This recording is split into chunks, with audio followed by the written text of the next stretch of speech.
হর মহাদেব। প্রত্যেকটা সোমবারের মতো শ্রাবণের তৃতীয় সোমবারেও আমি মহাদেবকে জল ঢালতে চলে গিয়েছিলাম। আর প্রতিটি সোমবারের মতো এই সোমবারেও প্রচণ্ড বৃষ্টি হচ্ছিল। গিয়ে দেখি অনেকটাই লাইন। তারপরে একটু দাঁড়ানোর পর আমিও পেয়ে যাই এবং ওখানে একটা বোন থাকে, ওরাও ফটো তুলছিল, ভিডিও করছিল। তো আমি বললাম আমাকেও একটু করে দে।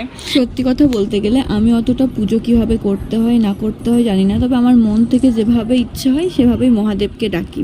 প্রতি সোমবারই আমার ইনস্টিটিউশন যাওয়ার থাকে, তো আমি তার জন্য রেডি হয়ে গিয়েছিলাম। মা আবারও আমার জন্য ভাত রেডি করে দিয়েছিল আর আমি ভাত খেয়ে বেরিয়ে পড়েছিলাম। দেন পেখুরানিকে নিয়ে বাস স্ট্যান্ড অবধি, বাস স্ট্যান্ড থেকে বাসে সিউড়ি পৌঁছে যায়। আর সিউড়ি পৌঁছে গিয়ে তো আবার সেই বিভৎস ভিড়ের সম্মুখীন হয় এই অফিস টাইমে। ফার্স্ট ক্লাসটা ক্যান্সেল হয়েছিল, তাই সেকেন্ড ক্লাসটার জন্য কমন রুমে অপেক্ষা করছিলাম। তারপর ঝালমুড়ি কাকুর দোকান থেকে আমি কিছু খেয়ে নিয়ে বাসে চেপে পড়েছিলাম। আর বাসে এত ঘুমিয়েছি আমি আর কোনো ক্লিপ নিতে পারিনি।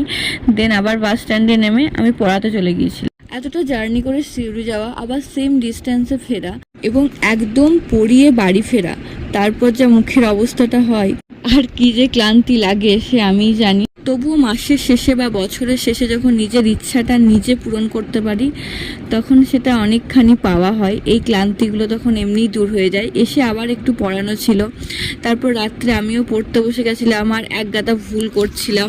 This video is also a 2-in-1 video. Then সকাল থেকে আর কোনো ক্লিপ নেই। একদম মা আমাকে ব্রেকফাস্টের পর একটা আপেল খেতে দিল, আমি কামড়িয়ে খেতে পারি না, তাই সেটাই কাটছিলাম। আজকের এই সুবর্ণক্ষণ যেখানে আমি, বাবা আর মা একসাথে খেতে বসেছি। মা আজকের মেনু কি? করলা সেদ্ধ, ঢেঁড়স সেদ্ধ, আলু সেদ্ধ, কচু সেদ্ধ, ভেন্ডি ভাজা, মাংস ঝোল, আলু পোস্ত আর টক। তুমি মাংস ঝোল করেছো, তাহলে এত কিছু কেন করেছো? ডাল। এত কিছু ফালতু করেছো, মাংস ঝোল পোস্ত, একটু ওইটা না করে একটু চাটনি করতে তাহলে বেশি ভালো। আজকে কি মেনু?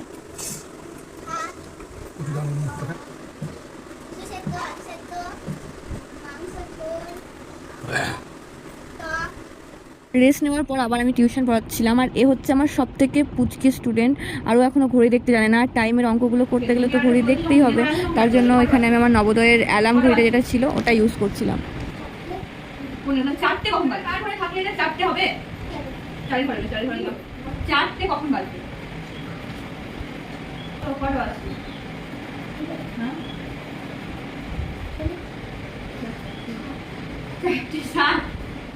ও ভারী মজার একটা অ্যান্সার দিয়েছিল, বলছে 4:60 বাজছে। যাই হোক, এত ছোট বাচ্চা পড়ায় না, বাট ও একটা মামার মেয়ে, তাই রিকোয়েস্ট করাতে পড়ায়। আর এখানে ভাইজিরাও খেলতে খেলতে একবার চলে এসেছিল। দেন আর কোনো ক্লিপ নেই, একদম যখন পড়তে বসেছিলাম আমি, এটা তখনকার ক্লিপ। তো চলো টাটা, সবাই ভালো থেকো, সুস্থ থেকো।